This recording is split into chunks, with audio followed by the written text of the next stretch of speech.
Te bénissons, Seigneur Esprit Saint. Merci pour ce temps de grâce que ta bonté nous donne. Toi qui as réuni tes enfants cet après-midi pour leur montrer ta miséricorde, je te bénis, ô mon Dieu, de venir visiter chacun par la puissance de ta grâce. Merci, Seigneur, de rejoindre chacun, ô Père, au nom de Jésus, par la grâce de ton esprit. Je te prie pour que personne ne réparte à la maison chez lui comme il est venu. Parce que tout simplement, tu auras béni chacun. Au-delà de ses espérances et de ses attentes. Oh, merci Saint-Esprit. Toi qui as l'œuvre encore aujourd'hui, dans le monde et dans le cœur de chacun de tes enfants ici présents.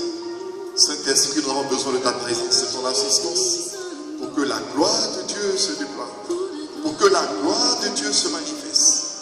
Invoquons le Saint-Esprit de Dieu.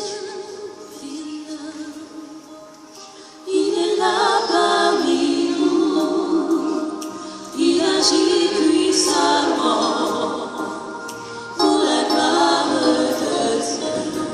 L'Esprit de Dieu est là, il est là parmi nous, il agit puissamment pour la gloire de Dieu.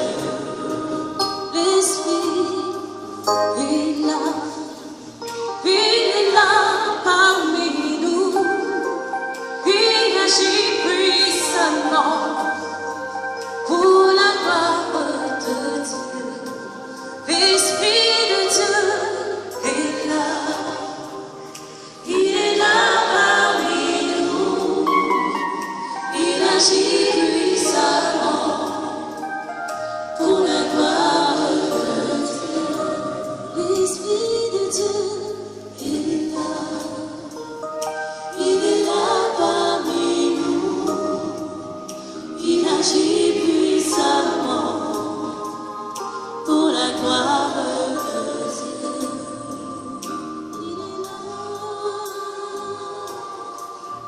Il est là parmi nous, il agit puissamment pour la gloire de Dieu.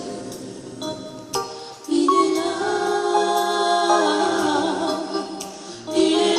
parmi nous, il agit puissamment pour la gloire de Dieu. Il est là, il est là, il est là parmi nous, il agit puissamment pour la gloire de Dieu. Il est là, il est là parmi nous, il agit puissamment pour la gloire de Dieu. Merci Saint-Esprit de Dieu. Béni sois-tu pour ce que tu vas faire pour chacun. Merci Seigneur Esprit Saint de nous aider à parler à nos frères. Et que ce que nous avons dit puisse être inspiré par toi. Béni sois-tu Saint-Esprit de Dieu. Amen. Veuillez vous asseoir s'il vous plaît, chers bien-aimés du Seigneur. Je dis merci à Dieu qui m'a donné l'opportunité cet après-midi de venir vous partager la parole de Dieu. C'est une grâce pour moi. Et j'en suis sûr, je serai béni par votre présence. Alléluia. Ne dites pas, ah, le prédicateur est venu, on sera béni. Je serai béni, vous aussi vous le serez, je crois, au nom de Jésus-Christ. Je dis merci au frère Cliff Assis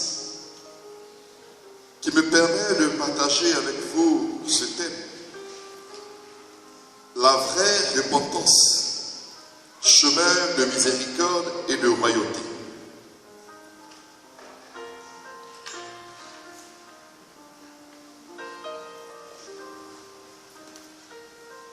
c'est une exhortation que je ferai, c'est-à-dire un encouragement pour que vous puissiez rentrer dans ce que le Seigneur veut pour vous à travers ce thème. Pour que vous puissiez entrer dans la vraie repentance. Et pour que cette repentance soit pour vous source de grâce. Et en l'occurrence, que la repentance soit pour vous source de grâce, de miséricorde et de royauté. Chers frères, chers sœurs en Christ, nous avons très souvent entendu parler du mot repentance, qui est le retournement du cœur vers Dieu.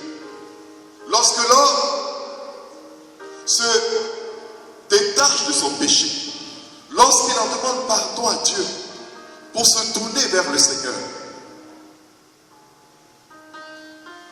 Normalement, la repentance a deux aspects. Un aspect négatif qui est de reconnaître ce qui n'a pas été dans notre relation avec Dieu, de s'en détacher. Et l'aspect positif nous donne de nous tourner vers le Seigneur, de qui vient toute grâce, de qui nous recevons tout pour que nous soyons conformes à ce qu'il attend de nous. Et lorsque nous parlons de vraie repentance, cela laisse entendre qu'il puisse avoir des repentances qui ne sont pas vraies.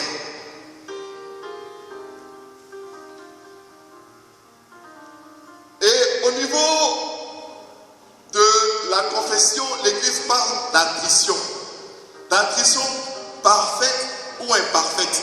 C'est-à-dire celui qui se tourne vers Dieu pour lui demander pardon de ses péchés peut le faire de façon totale, de façon radicale ou de façon partielle. Et nous savons que quelquefois, dans le cadre de la confession par exemple, lorsque nous allons vers le prêtre, il y a des péchés dont nous avons honte, n'est-ce pas?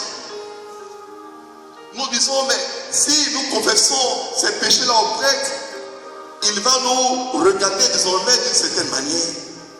Et donc, il y a des péchés que nous retenons.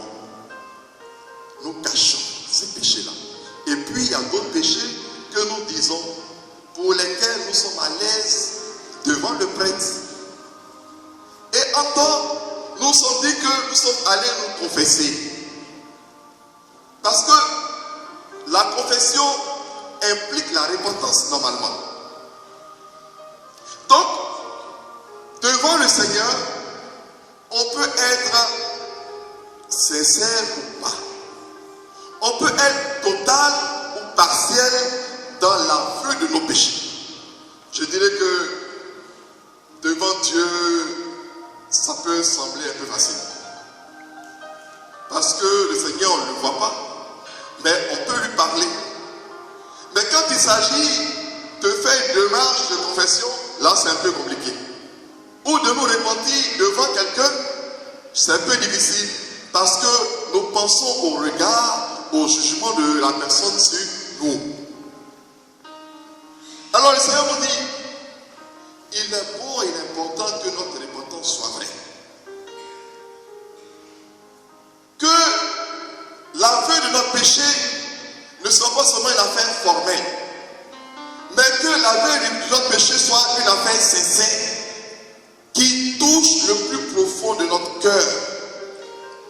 Et je dirais, qui prend en compte la réalité que nous vivons dans sa totalité.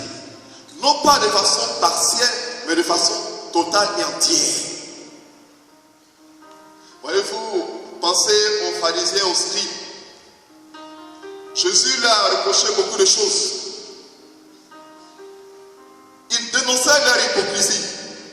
Et il disait, ce peuple m'honore du bout des lèvres, est loin de moi.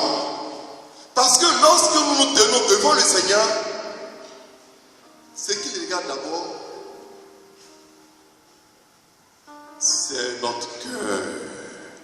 L'état de notre cœur.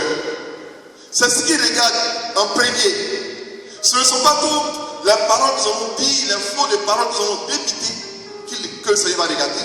Mais il va regarder d'abord l'état de notre cœur. Dieu voudra savoir si nous sommes sincères dans l'aveu de notre péché. Alors, je dis donc que la vraie repentance va concerner ce que les autres ne voient pas, mais ce que Dieu, lui, il a voit. Amen. Parce que devant les autres, on peut faire semblant. On peut faire semblant, mais Dieu voit l'état de notre cœur. Et il sait qui nous sommes en réalité. Dieu nous connaît. Il sait qui nous sommes en vérité. Alors, mes frères et mes sœurs,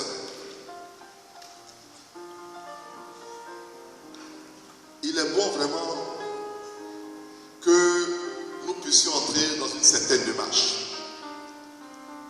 Que nous percevons dans l'évangile de Luc, le chapitre 18. Verset 1 et suivant. L'Écriture nous dit que 2 hommes étaient au temple. L'un était publicain et l'autre était pharisien. Les deux sont arrivés au temple pour la prière. Mais on a vu dans ces deux attitudes-là ce que Dieu a prouvé. Des deux personnes qui étaient au temple, le Seigneur a approuvé une d'entre elles. Le pharisien disait, celui qui était allé prier, il regardait le publicain qu'il jugeait et condamnait. Seigneur, je ne suis pas comme ce publicain. Je jeûne, je fais ceci. Vous savez, il dit que l'autre, il est tellement rempli de lui-même. Et devant Dieu, il se prend pour un saint.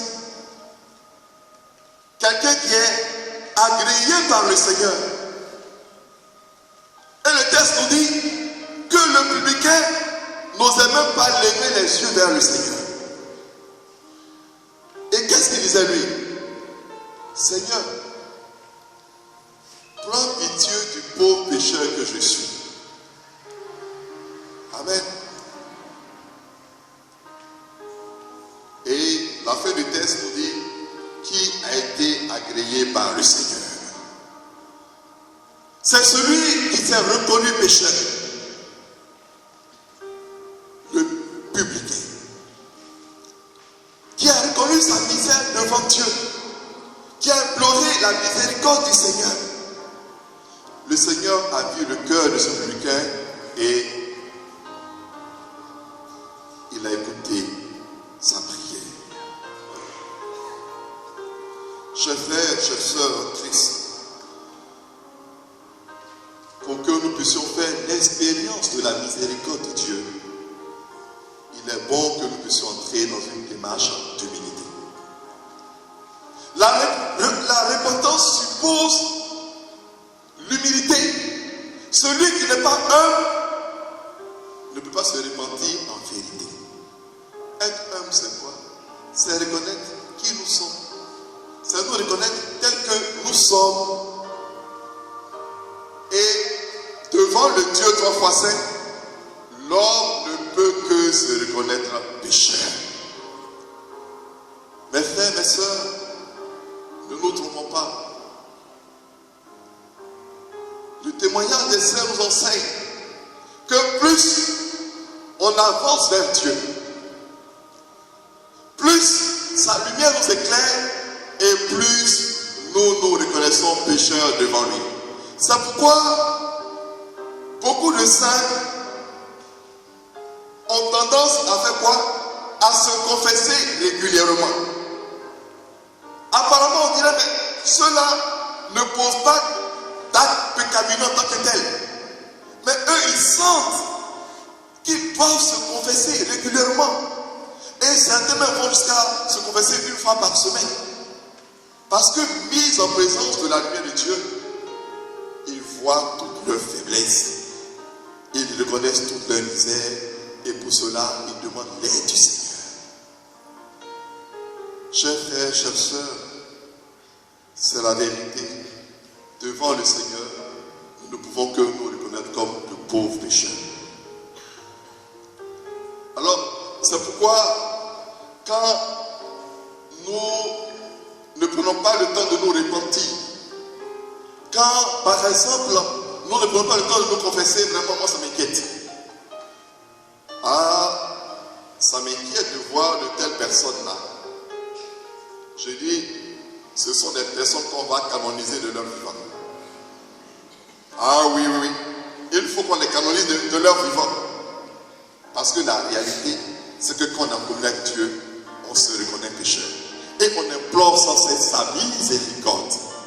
Parce que nous découvrons nos faiblesses et nos péchés. Alors mes frères, mes sœurs, il est bon d'entrer dans cette démarche d'humilité pour que la grâce de Dieu puisse se déployer dans notre vie. Voyez-vous, à la croix, qu'est-ce qui s'est passé? Les gens avaient maltraité Jésus. Et suspendu à la croix, il a osé encore dire les paroles. Père, pardonne-leur car ils ne savent pas ce qu'ils font. Ils m'ont bafoué, ils m'ont insulté. Ils m'ont fait toutes sortes de mal. Mais Père, pardonne-leur, car ils ne savent pas ce qu'ils font. Je dirais en ce moment-là, la miséricorde de Dieu était déjà donnée sur la croix.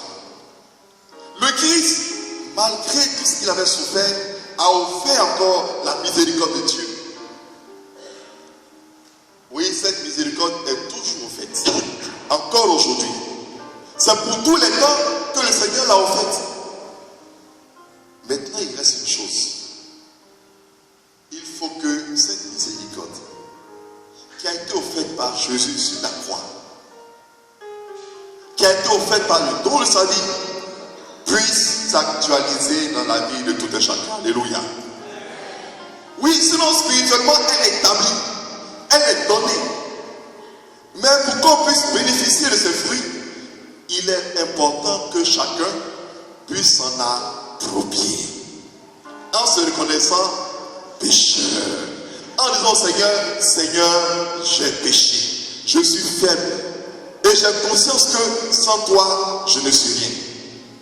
Voyez-vous, dans notre société d'aujourd'hui, ce qu'on remarque, c'est que beaucoup d'hommes, nous les hommes, avons tendance à faire quoi?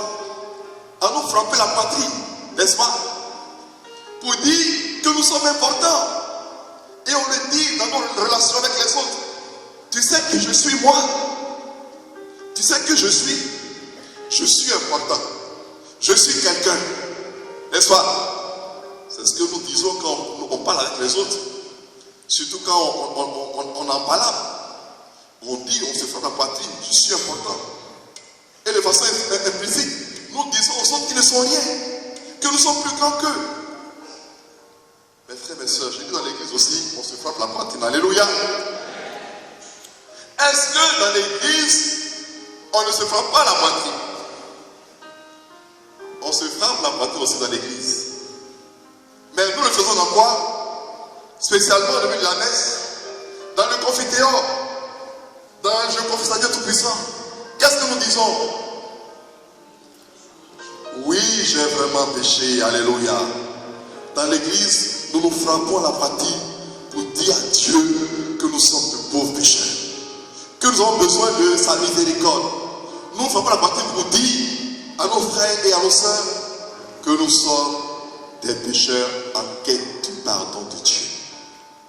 Alors c'est pourquoi j'ai dit, mon frère, ma soeur, pour bénéficier de la grâce de Dieu, entre dans sa miséricorde, entre dans la démarche d'humilité. Et le pardon de Dieu est pour toi. Cet amour de Dieu qui pardonne et qui va vers le pécheur pour lui dire, je t'aime tel que tu es. Alléluia. Ce pardon a été offert encore aujourd'hui. Dieu soit loué parce que le temps est favorable. L'Église nous dit, nous sommes dans le jubilé extraordinaire de la miséricorde. Et que c'est un temps favorable, c'est un temps propice pour que nous puissions expérimenter cet amour de Dieu qui pardonne au quotidien. Alléluia. Oui, mon frère, ma soeur. Crois en cette miséricorde de Dieu. Il faut y croire. Ne te dis pas, mais mon péché est tellement grand. Je suis tellement loin de Dieu. Est-ce que Dieu est capable de me pardonner? Est-ce qu'il est capable de me faire miséricorde? Je dis, si tu entres dans une démarche sincère de repentance, sache que Dieu te pardonne. Alléluia. Mais je me rappelle ce témoignage d'une sœur que nous avons reçue au cours d'une retraite à l'intérieur du pays, en Côte d'Ivoire, à Yamoussoukro. Elle est venue me dire, mais Père, il y a un péché qui me fatigue. Et je lui demande, mais qu'est-ce qui s'est passé? Elle m'a dit, j'ai fait un avortement. Mais malgré le fait que je me sois confessé, ce péché-là me rend, il m'habite. Et je ne crois pas que le Seigneur m'ait pardonné parce que j'ai commis un acte tellement grave. Je lui ai dit, mais ma fille, sache que Dieu est miséricordieux, il t'aime. Et que si tu es sincère dans ta démarche de demande de pardon, mais le Seigneur, il pardonne. Et l'Écriture nous rassure de ce fait-là, que Dieu a les bras ouverts pour accueillir ses enfants qui se répandent devant sa sainte face. Alors, je l'ai encouragée. J'ai prié pour elle, pour qu'elle puisse croire à la miséricorde de Dieu, malgré ce temps qu'elle avait déjà posé dans le passé. Le lendemain, elle vient me trouver, elle me dit, Père, au cours de la nuit, j'ai fait un songe. Et dans le songe, voici ce que j'ai vu. Et elle me raconte comment les enfants qu'elle avait avortés étaient tout heureux la saluant pour lui dire au revoir. Et pour lui dire que il y a longtemps que eux lui avaient pardonné son péché. Et que le Seigneur l'avait fait de même. Je dis, tu vois, le Seigneur vient te donner ici pour te rassurer. Pour te dire que quand tu as fait ta démarche de repentance, effectivement, tu as été pardonné par le Seigneur. Accueille cette parole. Et c'est depuis ce jour-là que cette jeune fille-là s'est sentie libre pour toujours. Alléluia. Oui, le Seigneur n'est pas venu pour nous condamner, pour nous juger, mais il est venu pour nous sauver. Il nous dit par Jésus qu'il est venu pour les pécheurs. Et il nous dit que ce sont les malades qui ont besoin de médecins. C'est chacun de nous qui avons besoin de médecins. À cause de nos péchés, nous avons besoin de sa miséricorde. Et c'est pour cela qu'il est mort, lui, Jésus. Oui, mon frère, ma soeur. Te repentir va t'ouvrir de grandes portes. Le chemin de la royauté. Le chemin de la royauté. Voyez-vous, le critère du choix de Dieu, je dirais le critère spécial pour une bénédiction extraordinaire de Dieu, c'est quoi? C'est l'état du cœur. Je voudrais qu'on lise ce passage de 1 Samuel, le chapitre 16. Verset 6 et suivant. Vous connaissez bien ce texte. Pour que la grâce de Dieu se déploie dans la vie de quelqu'un. Le critère de choix de Dieu pour ses élus, c'est la suite. Le texte le dit. Lorsqu'ils arrivèrent et que Samuel aperçut Eliab, il se dit, sûrement, pour Yahvé, c'est son point. Mais Yahvé dit à Samuel, ne considère pas son apparence, ni la hauteur de sa taille, car je l'ai écarté. Il ne s'agit pas de ce que voient les hommes, car ils ne voient que les yeux, mais Yahvé voit le cœur. Jessé appela Abinadab et le fit passer devant Samuel qui dit, ce n'est pas lui non plus que Yahvé a choisi. Jessé fit passer Shama, mais Samuel dit, ce n'est pas lui non plus que Yahvé a choisi. Jessé fit ainsi passer ses 7 fils devant Samuel, mais Samuel dit à Jessé, Yahvé n'a choisi aucun de ceux-là. Samuel dit à Jessé, les jeunes hommes sont-ils au complet? Amen. Vous voyez ce qui s'est passé dans le choix de David. Samuel lui-même croyait que les filles de Jessé qui passaient devant lui pouvaient être ce que Dieu aurait choisi pour le peuple comme roi. Et le Seigneur dit à Samuel, mais c'est aucun d'entre eux. Et la suite nous dit, sur qui le Seigneur va jeter son dévolu.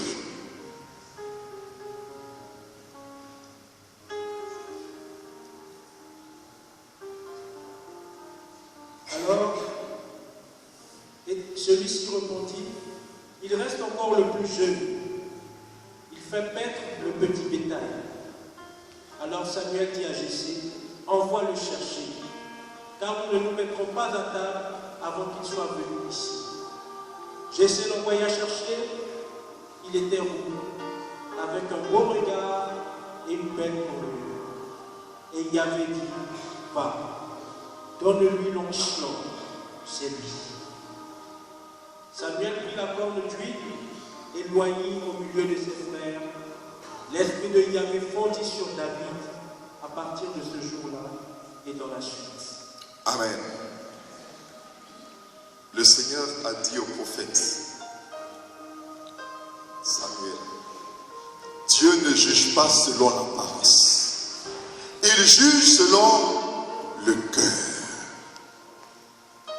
Alors mon frère, ma soeur, je te dis, toi qui veux régner, toi qui veux faire l'expérience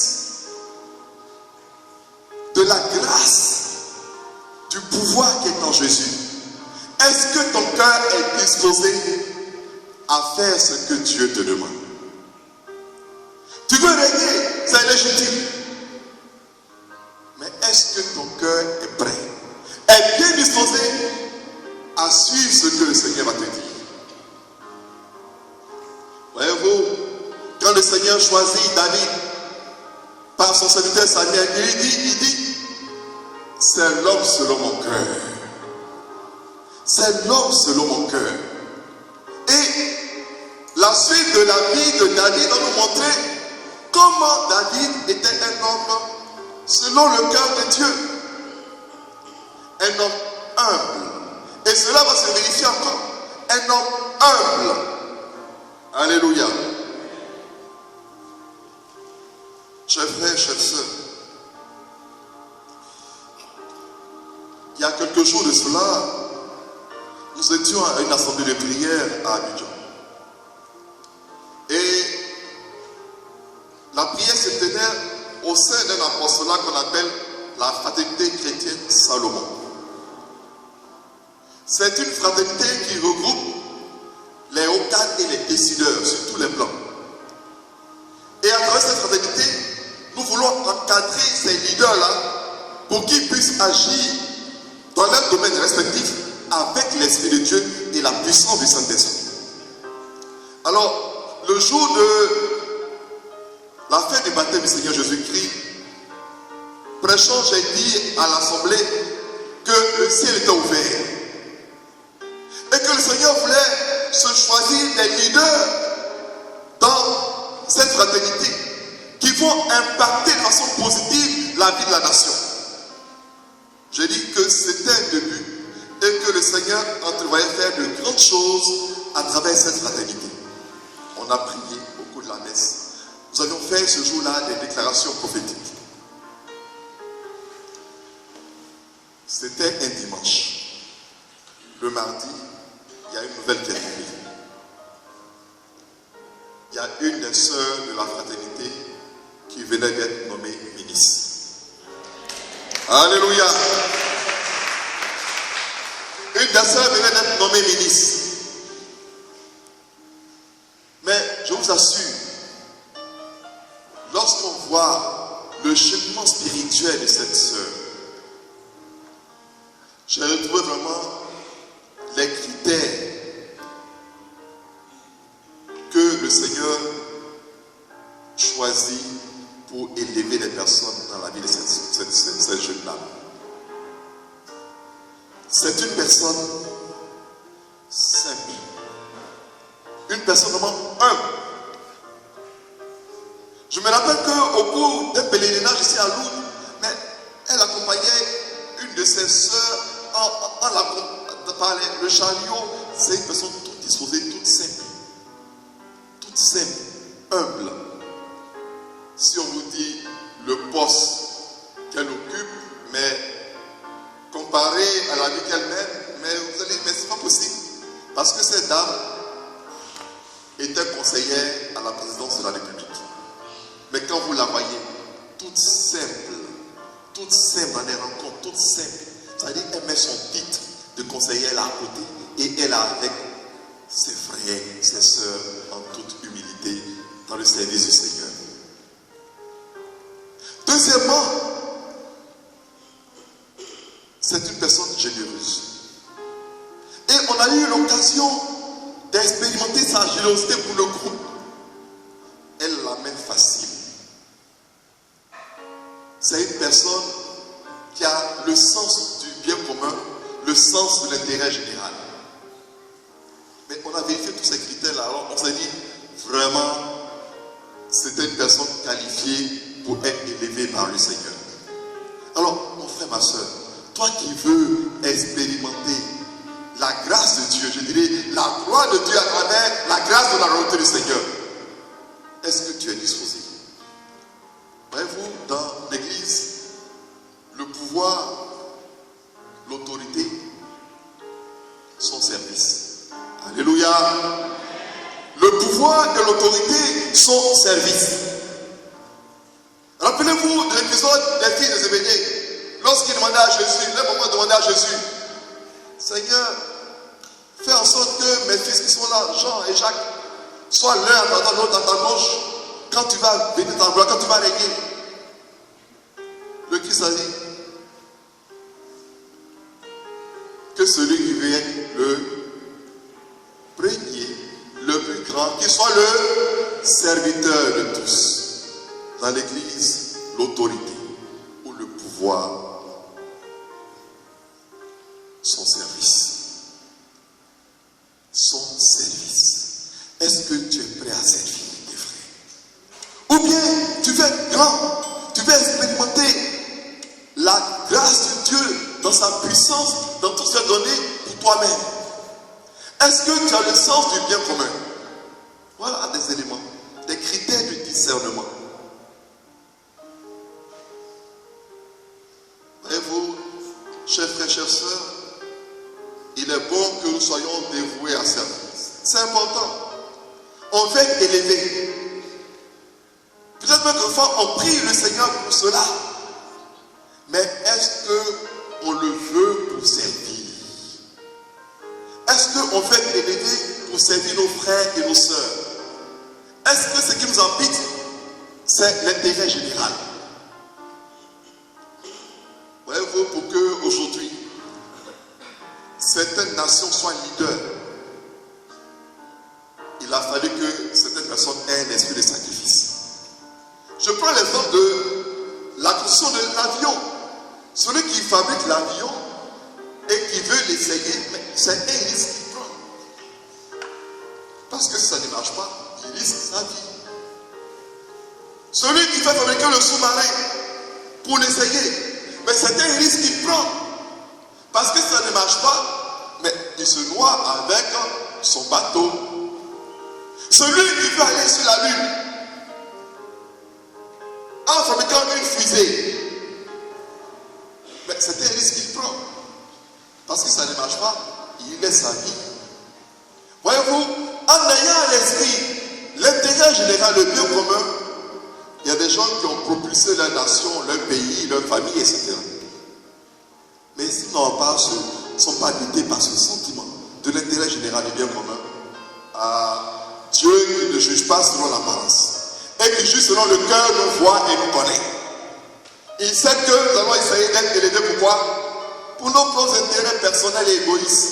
Alors sa grâce ne se manifeste pas dans notre vie. Et alors on accuse. Seigneur, tu n'es pas bon.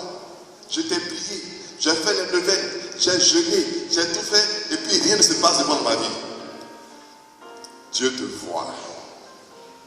Dieu te voit. Dieu te connaît. Dans la nuit noire, sous la pierre noire, dans la chambre noire, Dieu voit la souris noire. Alléluia.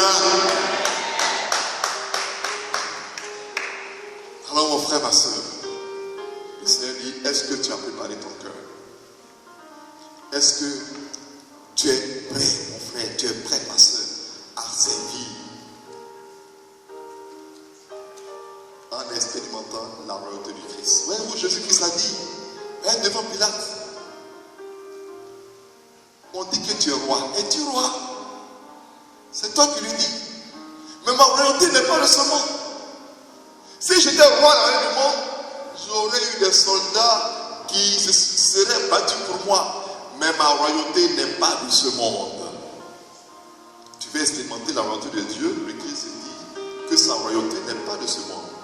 Et il va le dire aux apôtres. Sur la terre ici, les gens font sentir leur pouvoir. Mais pour vous, il ne doit pas en être ainsi. Celui qui veut être le plus grand doit être le serviteur de tous. Alléluia. Ouais, toujours le Seigneur ramène à l'humilité, à l'abaissement. La Vierge Marie, il a dit, il fait quoi le Seigneur? Il élève les hommes, mais les puissants, il les rabaisse. Si tu veux, mon frère, ma soeur, que le Seigneur t'élève, entre dans la démarche d'humilité. Fais ce que tu as fait avec amour et fais-le très bien. Sainte Thérèse de l'Enfant Jésus l'a dit. Il faut commencer par de petites choses. Il faut faire ce qu'on a fait avec amour. Et le Seigneur, le voyant, te lèvera. Alléluia. Il te lèvera. Rappelez-vous de la parabole des talents. Celui qui avait reçu 2 talents, il les a fait fructifier. Celui qui avait reçu 5 talents, il les a fait fructifier. Et le Seigneur lui a dit dans la parabole, vous avez été fidèles dans de petites choses, alors je vous en confierai de plus grand. Alléluia. Celui qui avait reçu 5 talents, qu'est-ce qu'il a fait? Il a pris son talent, son seul talent, et il allait le cacher, l'enterrer. Et quand le maître est venu demander des comptes, il s'est mis à accuser le maître. Je savais que tu étais un homme dur. On te dit de travailler. On t'a donné des talents pour le faire fructifier. Toi, ce que tu m'as dit, c'est d'insulter le maître. Tu ne travailles pas, tu es paresseux. Et tu veux que Dieu te bénisse. Mon frère, ma soeur, commence par de petites choses. Fleuris là où Dieu t'a semé. Et tu vas voir comment les choses vont se passer. Voyez-vous, quand on voit la vie de beaucoup d'hommes de Dieu, beaucoup sont passés par des chemins d'humilité. Oui. Lorsqu'on parle de la vie de notre frère fondateur, mais quand nous étions au début de la communauté avec lui, on a vu quel chemin il a traversé, par où il est passé, quel travail il a fait. Ah oui. Ce n'est pas pour négliger ce travail-là que je rends ce témoignage. Mais le frère fondateur, à un certain moment de sa vie, a nettoyé les toilettes. C'était son travail. Le Seigneur a permis cela pour le briser, pour le façonner, afin de l'élever. Alléluia. Qui s'abaisse sera, et qui s'élève. Alors, chers frères et chers sœurs,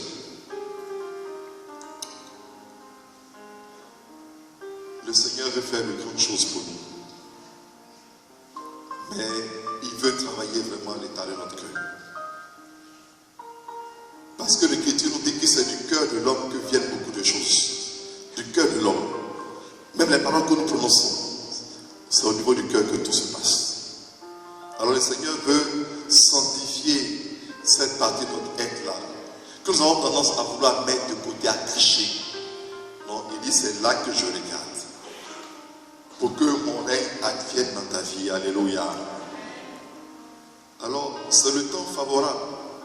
En cette année de jubilé extraordinaire de la miséricorde, j'ai dit c'est le temps favorable pour que nous puissions en réalité nous mettre devant le Seigneur et expérimenter sa grâce, tout simplement. Et nous allons voir que le Seigneur est prêt à réaliser de grandes choses pour nous. Parce que nous sommes des fils du roi, alléluia. Nous sommes des filles de roi, alléluia. Ne limitons pas Dieu. Nous limitons tellement le Seigneur, non. Il est le Dieu de l'impossible. Et il agit au-delà de ce que nous pouvons penser et espérer, alléluia. Chers frères, chers sœurs, Dieu est avec vous. Dieu veut être avec vous. Dieu veut agir par vous.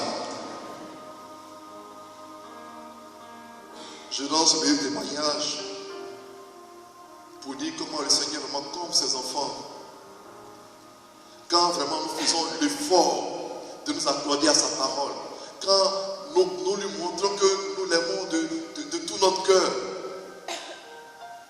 Voyez-vous, moi qui suis devant vous cet après-midi, quand j'ai été ordonné prêtre, je n'avais pas de véhicule. Et pendant des mois, je n'avais même pas un engin pour me déplacer. Alors il y a une soeur qui est venue, qui m'a dit, ah mais tu es prêtre, tu as besoin d'un moyen de locomotion pour ta mission. J'ai dit oui, c'est vrai, j'en ai besoin. Et puis elle m'a dit, bon, pour t'aider, tiens une mobilette. Amen. J'ai commencé mon ministère de prêtre avec une mobilette. Pendant que mes confrères prêtres avaient des véhicules, moi je commençais par une mobilette. Mais je ne sais pas, j'avais à cœur de servir le Seigneur de tout mon cœur. Et je recevais du monde en paroisse. J'étais tout jeune prêtre. C'est vrai que quand je passais dans la ville, il y avait des gens qui se moquaient de moi. On dit, mais c'est le prêtre à la mobilette là qui passe. Pendant que les autres roulaient en voiture, oh, c'est le prêtre qui a la mobilette là. Les gens riaient sur cap, bien sûr. Et puis, le temps est passé. J'ai prié le Seigneur, tu vois, que pour la fonction que j'exerce, il faut que tu m'aides parce que je dois aller dans les villages, etc. Mais une mobilette, il pleut, tu peux tomber et tout ça, te fait beaucoup de mal. Seigneur, viens à mon secours, aide-moi. Alors quelqu'un habitant là-bas est touché, sans que je ne lui ai rien demandé. Il me dit, ah ben, le Seigneur me met à cœur que je donne cette voiture-là pour ta pastorale. Alléluia. C'est comme ça que j'ai eu mon premier véhicule pour la mission. Je n'ai pas demandé à quelqu'un. Je me suis mis en prière et le Seigneur a manifesté sa gloire. Et j'étais dans le diocèse de Yamoussoukro, dans une ville de Côte d'Ivoire, c'est trop la basilique. Quand je suis arrivé à Abidjan et que j'ai été élu modérateur général, j'ai dit, mais Seigneur, ah là, la mission prend de l'ampleur. Je dois faire encore plusieurs villes plus que par le passé. Je dois visiter les frères. J'ai besoin d'un moyen de locomotion. J'avais ma petite voiture là. Mais Seigneur, bon, la petite voiture, elle est bien, mais pour la mission que j'ai à remplir, vraiment, il me faut un moyen de locomotion, je dirais, plus adapté. Je me mets en prière. Seigneur, aide-moi, je suis ton fils. Tu as dit que nous sommes des enfants de roi. Nous sommes co-héritiers. Je suis avec toi. Manifeste-nous ta miséricorde, Seigneur. Montre-nous ta bonté, ta générosité. Je me mets en prière. Tout simplement. Vous savez ce qui va se passer?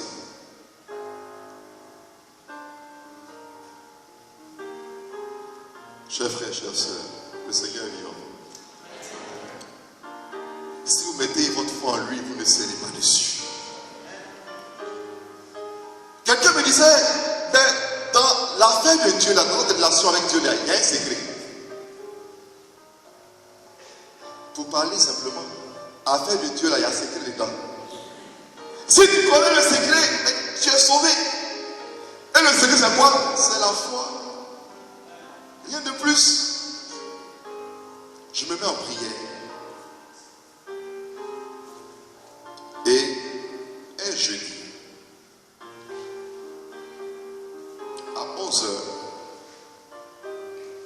quelqu'un vient, me dit, Père Guy, je sais que tu as besoin d'un véhicule pour ta mission.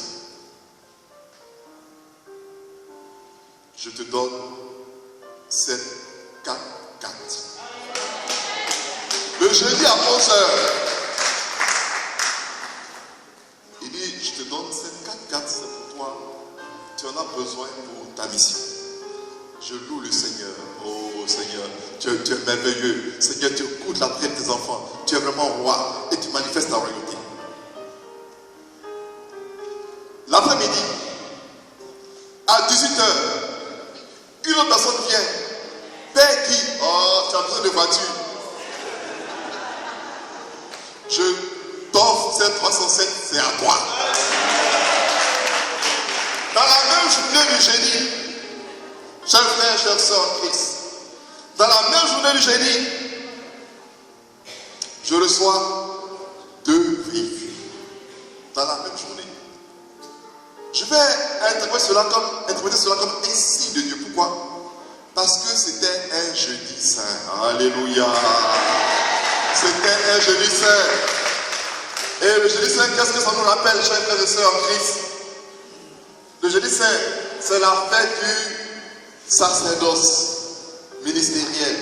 Le jeudi saint, c'est la fête de l'institution de l'Eucharistie. Le jeudi saint, c'est la fête des prêtres. Alléluia. Alors le Seigneur m'a fait ce clin d'œil là pour me montrer qu'il m'écoute. Qu'il m'écoute. En une journée, je reçois 2 véhicules. Chers frères, chères sœurs, sachez que le Seigneur vous écoute vous aussi. Amen. Disposez votre cœur. Le psaume dit, fais de l'Éternel tes délices. Il te donnera tout ce que ton cœur désire. Fais de l'Éternel tes délices. Il te donnera tout ce que ton cœur désire. Amen. Je ne crois pas que je suis saint. Parce que sur la terre, les hommes en nos cheminots. Ouais, l'église est tellement sage qu'elle attend que l'homme meure pour qu'on puisse le canoniser. Je suis en marche. Mais je dis, mon frère, ma soeur, si tu es disposé, si tu fais tout pour être en communion avec le Seigneur, tu verras la gloire de Dieu se manifester dans ta vie. Je vous donne ce témoignage, c'est vrai, quelquefois, mes désirs ne franchissent même pas mes lèvres, le bout de mes lèvres. Je suis là, tu me dis, bon, dans ma tête, Seigneur, bon, aujourd'hui, j'ai envie de manger tel plat. C'est dans ma tête, hein. J'ai dit, je ne prie même pas pour ça. C'est dans mon cœur, dans ma tête. Puisque nous vivons en communauté, c'est un peu comme un internat. Vous voyez, on fait les plats d'internat, là, c'est des plats de groupe et tout ça. Vous n'avez pas très souvent le choix de votre nourriture. Alors, quelquefois, je dis, Seigneur, aujourd'hui, j'ai envie de manger telle chose. Quand la chose est dans mon cœur, sans que ce soit arrivé même sur le bout de mes lèvres, il y a quelqu'un qui vient qui apporte le plat que je désire. Alléluia. J'ai envie de manger du poisson braisé aujourd'hui.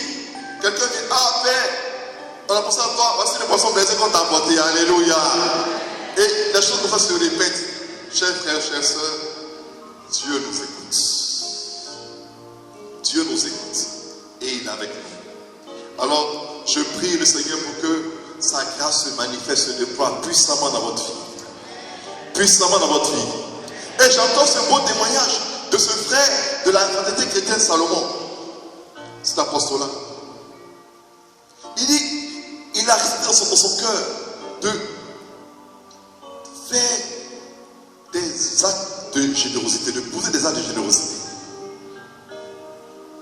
Il dit, il y a eu une conversion dans sa vie. Il a décidé de changer de vie et de se mettre vraiment à la disposition du Seigneur. Il a décidé dans son cœur qu'il était bon d'aider les orphelins, les veuves. Il a commencé à le faire. Il dit, plus il le faisait et plus il est devenu millionnaire. Il dit, en un des temps, il est devenu millionnaire. Parce qu'il savait donner. Il savait penser maintenant aux autres. Il a mis sa vie en règle avec la parole de Dieu.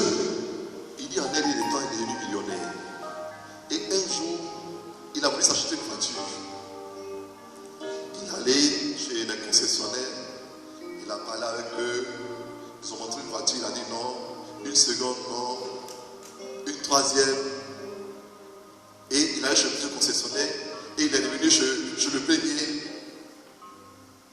Et puis, le concessionnaire lui demande qui est derrière lui.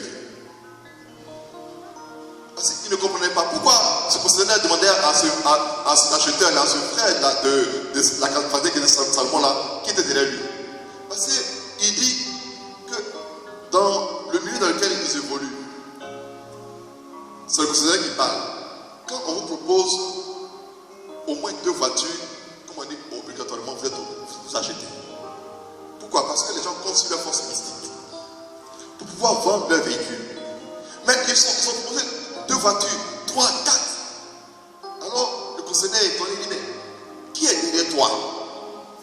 Il dit non, je n'ai personne derrière moi, j'ai Jésus. Et au monsieur lui dit, vraiment, ton Jésus là, il est bon. Parce que ici, là où nous sommes là, non. Si on a trop discuté, le plafond, c'est qu'on propose une deuxième voiture. Sinon, tu ne peux pas résister. Mais comment tu as pu résister? C'est que vraiment celui qui est derrière toi est fort. Il a dit non, celui qui est fort et qui me soutient, c'est Jésus-Christ. Alléluia. Alors mon frère, ma soeur, que Jésus soit aussi fort dans ta vie, que Jésus soit puissant dans ta vie et que sa gloire se manifeste maintenant et pour les siècles et les siècles. Amen.